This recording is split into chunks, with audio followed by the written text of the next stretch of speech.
Is dropshipping officially dead, or can you still make money with Shopify dropshipping? That's the question I'm going to answer for you here right now. Hey, what's going on, guys? Brian Brewer, Madcam Publishing. Welcome back to the channel here. In today's video, I'm going to talk about Shopify dropshipping. Is it dead? Can you still make money with it? And what you should be doing in the coming year to give yourself the best chances of success. And the reason I want to do this is because as the dropshipping scene has exploded on YouTube, there's been a lot of people flooding the market with information, mostly concerned with selling courses or increasing their view count, increasing their sub count. So a lot of times these people are just chasing the views and the subs and you're not getting good information. But what you really want to know is if you're just getting started, is dropshipping still a viable option? And the first thing I want to show you here is if you're talking about the old way, okay? If you're running a Facebook ad with an image straight to your product page on your Shopify store, hoping that somehow you're going to make a sale, okay? Guys, I'm sorry to tell you this party is over, okay? It's not gonna happen. This was working in 2014, maybe 2015, but probably not even gonna come close to working these days. The reason is simple. No longer is it a novelty. No longer are you scrolling through your Facebook or Instagram newsfeed and all of a sudden it's like, hey, that's weird. Here's a product that looks cool. Maybe I should buy it. Guys, the market is flooded, so this will not work. That's the bad news. The good news is I know what is working. And how do I know this? Well, recently I created 2 videos for the channel here to help out the Shopify dropshippers because I know there's a lot of people in the subscriber base, in the audience, who are interested in Shopify dropshipping, starting your e-commerce brand, and I wanted to continue to serve you. So I created these 2 videos. One, I showed you how to spy on successful stores. The other one, I showed you the apps and the ads that you're going to need if you're going to be successful with Shopify dropshipping going forward. If you want to watch those videos, they'll be in the description below as well. But the reason I know these stores were successful, either I knew someone who personally purchased a product from this store after seeing their Facebook or Instagram ad, or this ad came across in my Instagram feed and I can tell just by the sheer volume of video views that this is definitely a successful video. And they were all kind of doing the same thing. So they weren't just running image ads to their product page. The good news is they were running ads directly to their product page. The bad news is for some people is they were running video ads, okay, over to their Shopify store. Now the reason they're running video ads is super important. One's probably obvious, one might not be so obvious. First of all, videos are scroll stoppers, okay? If you're scrolling through and you see a video, it might attract your attention, it might make you pause. And that's really the key with Facebook and Instagram ads, is that first second you want to grab their attention. The other thing video ads do is they allow you to quickly portray the benefits of your product. For instance, one product that I just saw and I kind of did is a deep dive into on the videos that I'm talking about or that are in the description below, was a phone charger. And this phone charger was a little bit different, like iPhone charger.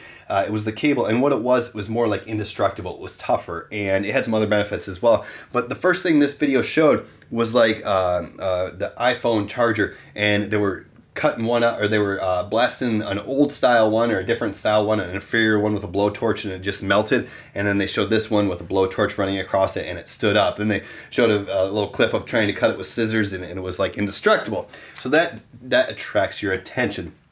So what that's going to do is that's going to help your ads stand out. That's going to help you get more clicks over to your Shopify store. Just by sheer volume, the more clicks you get to the Shopify store for the same budget, the more profitable you're going to be. But the second reason that video ads are so key going forward, it may be not so obvious, is it allows you to ramp up your retargeting. What I mean by in the past when you're using image ads, what you probably did if you were doing some sort of retargeting, and yes, you have to be doing retargeting for the most part, you were probably just sending ads over to your Shopify store. Well, what you know is 2% of the people are going to click that ad, come over and buy the product immediately. That leaves 98% of the people who clicked over to your Shopify store as non-purchasers yet. Warm to hot prospects. So what you would then do is send retargeting ads to those people who came over to your Shopify store but did not make a purchase. That's all good and well, but however, you're missing a huge portion of the population that's seeing your ad is interested. And what I mean by that is out of all these people who are going to see your ad, there are going to be a certain percentage that click over to your Shopify store. And these are red hot prospects at this point, even if they don't purchase. But the other point of that is you're going to have warm prospects as well. And that's what video ads are going to allow you to do. If you can retarget not only people who hit your Shopify store, but you can also retarget people who watched 50% of your video ad, and you can do this with Facebook advertising or Instagram advertising, then you just increase your audience of people who are showing intent. Because if you come across a product page in your Instagram or Facebook feed and or a product ad and it's a video ad and you watch 50% of it, that means you're at least somewhat interested. So that allows you to retarget a bigger audience, and retargeting ads are going to be way more profitable than running ads to cold traffic. So 2 reasons you need to be using video ads going forward. Now, there are 2 more important key factors to making sure you're profitable and successful with dropshipping and e-commerce in general. You're going to have to do 2 things as you go forward, because what's happening here is there's not only more competition flooding the market, but ad costs are also increasing, okay? It's an auction-based platform. The more people who come on there, the more money they're willing to spend, the cost is going to rise. So what you're going to have to do is, the first thing you're going to have to do is increase conversions, okay? Very simple math here. If you pay 10 bucks to get 100 people to your store and 2 people buy, well, what's the easiest way to double your sales? Send that same 100 people to your store for the same amount of money and make 4 people buy. The easiest, best way to affordably increase your profitability. So what you're gonna have to look for is you're gonna have to look for apps and strategies that are going to increase your conversions. And while there's a bunch of different options out there, there are a couple things that are must-dos going forward. And I talk more about that in those 2 videos that I mentioned that you can check out in the description below. But I'll just go ahead and briefly go over those really quickly. 2 ways you can easily increase conversions is, first of all, by reviews. Reviews are super important. People don't really like to buy from stores if there's no reviews, because they like to see that other people have purchased and other people are happy. Now, there are a bunch of review apps, but the one that I'm going to recommend is Looks. I take a deeper dive into it in those videos that I'm mentioning. You can find those in the description below. But Looks is super cool because it allows you to import reviews directly from AliExpress, and you can pick and choose which ones you want to come in. That way you can get image reviews on your page, you can get positive reviews on your page, and this is going to be huge because even if you're a new store, this will allow you to instantly get reviews for your products. It's social proof, super awesome. Go ahead and check it out. The other thing you're going to have to do to increase conversions is you're going to have to talk about abandoned cart recovery, because if someone adds an item to their cart, then they are red hot. Okay, for whatever reason, they might not be able to purchase at the time. Maybe they were sitting in traffic and they couldn't complete the purchase. Maybe they didn't have their credit card on them, whatever. There's a number of different reasons why someone might put it in their cart and not buy it at that exact moment. So, whoops. So add to cart recovery is going to be huge. Now, there's 2 ways that you can do that. You're going to do that with email. And MailChimp allows you free abandoned cart recovery. There's plenty of other options as well. But the other thing you're going to want to do is look at Facebook Messenger. And in those videos, I talk about the exact Facebook Messenger abandoned cart recovery app that you probably should be using based on what successful stores are using. But the reason you want to use these 2 methods is because this is essentially retargeting your hottest prospects for free, okay? And that's the cool thing about it. I mean, yeah, there's a slight incremental cost associated with email, but for all intents and purposes, email is free. Facebook Messenger, free. Okay, so those are the 2 ways that you want to focus on increasing your conversions. The other thing that you're going to have to do, boom, is you're going to have to make sure that you increase your average order value. Okay, because if you're getting people to your store and they're spending 20 bucks, well, you want to increase the amount they spend because you paid X amount of dollars to get that purchase on your store. If you can get the people who make the purchase to purchase and spend more, you're going to increase your profitability. Now, before we may have talked about cross-sells or funnels down the road, or we may have talked about backends, or we may have talked about in-cart upsells. What I'm seeing right now that is working the best is the perfect example is when I was talking about that iPhone charger. Okay, I need an iPhone charger for my bedroom. I need one for my office. I need one for my truck. My wife needs one for her car. She needs one for her side of the bed. We probably need one in the kitchen. I need one in my travel bag. That way I have an iPhone charger wherever I go, and I don't have to worry about all these cords, and wherever I'm at in my house, I have an iPhone charger. So increasing your average order value is best done these days by quantity breaks. Okay, what that means is, hey, buy 1, it's 20 bucks. Buy 2, save 10%. Buy 3, save 20%, so on and so forth. And quantity breaks are a great way to increase your average order value because I don't mind saving money. I'm going to buy the multiple chargers anyways. Over time, this gives me incentive to do it right now. Okay, so quantity breaks, if the product makes sense, is a great way to increase your average order value.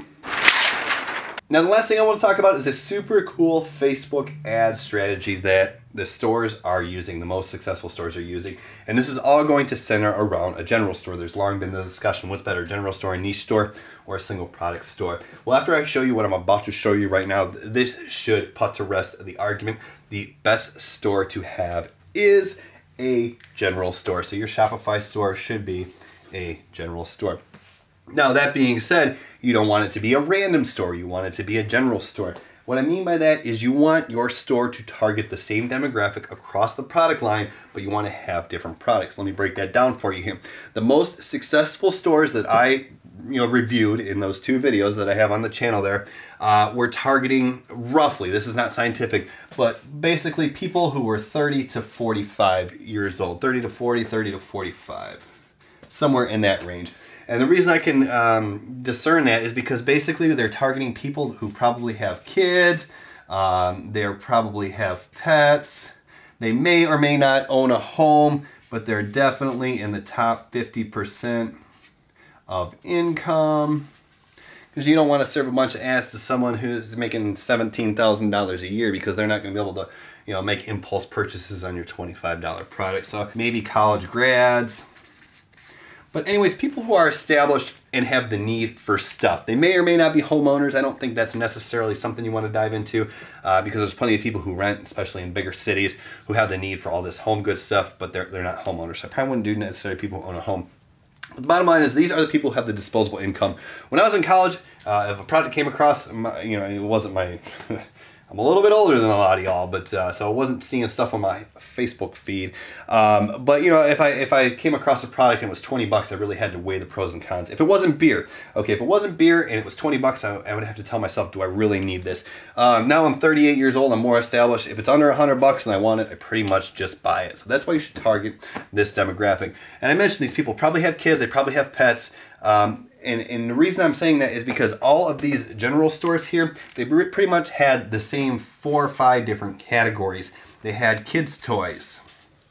They had gadgets. They had stuff for the home. And they had, let's just call it stuff for the pets. And, there may have been an outlier here and there, but for the most part, they all had toys, gadgets, stuff for the home, and stuff for the pets. Oh, the other thing they had, home, this could be home/kitchen. Okay. So what they were doing is that would be kind of their 4 or 5 different collections or 4 or 5 different categories. Now, within each one, they would have different products that they were promoting. Now, as you can see here, someone in their 30s, late 30s, early 40s, whatever, who fit this demographic, could buy kids' toys, could buy gadgets like an iPhone charger, could buy stuff for the kitchen like a chopper or something like that, and may or may not have pets, and they might need something like a dog leash or something like that. So you can see, while we want to be general, we don't want to be random. We want to focus on the singular demographic who would purchase everything available in our store. Now this is where we're going to get to the cool part here. Let's say that our general store was called Trendy.com. Hope I don't get copyright infringement on that or whatever. I don't own Trendy.com. But say your Shopify store is Trendy.com. What they were not doing is sending all their ads from their Facebook page Trendy. Okay? They were not doing that. They may have a Facebook page Trendy just to establish the brand. That way if people check into them, they can say, okay, cool, here's their Facebook page. Here's how I can get a hold of them on Messenger if I have a problem with their order that reassures them. But they were not sending ads directly from their Trendy Facebook page.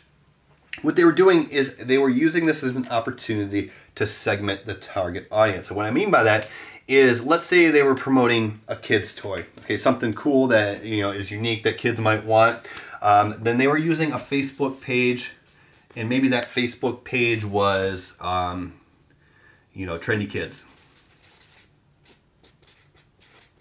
Okay, and they were sending ads for this toy from Facebook page Trendy Kids. And now, if they were also promoting, like say, a gadget like an iPhone charger, well then they would be sending ads to the iPhone charger from a Facebook page that would be something like Modern Tech. Okay, and then if they were doing something for the home or the kitchen, let's say they were doing a kitchen gadget, then what they were doing is they'd be sending ads from a Facebook page that would be something like cooking daily. Okay, and so on and so forth. Same thing with pets. You know, they were doing a Facebook page or sending advertising of a pet product. It would be we love dogs or something. So what they would have is they would have 4 or 5 different Facebook pages, and they would serve the ads based on the Facebook page that made the most sense for the final product. This was doing 2 different things for them here. This was kind of giving almost like third-party authority. And what I mean by that is if I come up to you and I say, hey man, you got to buy my whatever, my widget, you're going to be a little bit skeptical because I'm trying to sell you my widget. But if I come to you and I say, hey man, I just bought a widget from this guy, it's awesome, you got to go check it out, you'd be more likely to buy it. Okay, now there are a lot of other factors in play, but human psychology, if I try to sell you something, you're gonna be a little bit skeptical. If I recommend a product, you're gonna be more inclined to buy. So that's kind of what that's doing. The other thing that's doing is, once again, it's allowing you to better target, better create a group, an audience that are gonna buy products. And so how this is gonna work is, say, you're doing a kid's toy and you're running ads, and what's going to happen here is you're going to get some Facebook data based on people who come to your store and hit that product page. But what you can also do if you're using different Facebook pages is you can create lookalike audiences based on people who interact with this Facebook page. So what I mean by that is, products typically have a life cycle. So if product number 1 makes you some money over the course of a couple months, and things go on, and then boom, it starts to die off, and then so you need to use product number 2 in order to start ramping up sales. Then what you can do is you can create a lookalike audience of people who interacted with trendy kids. You know these are automatically going to be people who have kids who are likely to purchase products that they see on their Facebook feed. And the same thing you can do with modern tech, okay? Let's say you're doing the iPhone charger and it has a product lifestyle and it works for a little bit while, but then okay, it's not working anymore, so then you gotta come over and do some sort of like backup battery for your iPhone or whatever, like something like that. Well, then you can create a lookalike audience based on people who interacted with modern tech. They clicked on an ad, they liked your page, they shared your ad, whatever. And then you're gonna have a group of people who are likely to buy a gadget from your store. Because while these people will theoretically buy everything on your store, this will be more specific. So it's gonna let you better hone in on your targeting and your audience building for subsequent products down the line. So huge opportunity right there. Guys, I hope you really enjoyed this video. Once again, there's gonna be a lot of helpful links in the description below depending on what you wanna do. If you wanna go for e-commerce, definitely watch those 2 videos that I put together for you. I hope you subscribe to this channel. I'd be happy to bring you a ton of information, and in the coming year, I hope is very prosperous for you. Thanks for watching. If you have any questions, leave them in the description below and I'll try to answer everybody's question. We'll see you soon. Bye.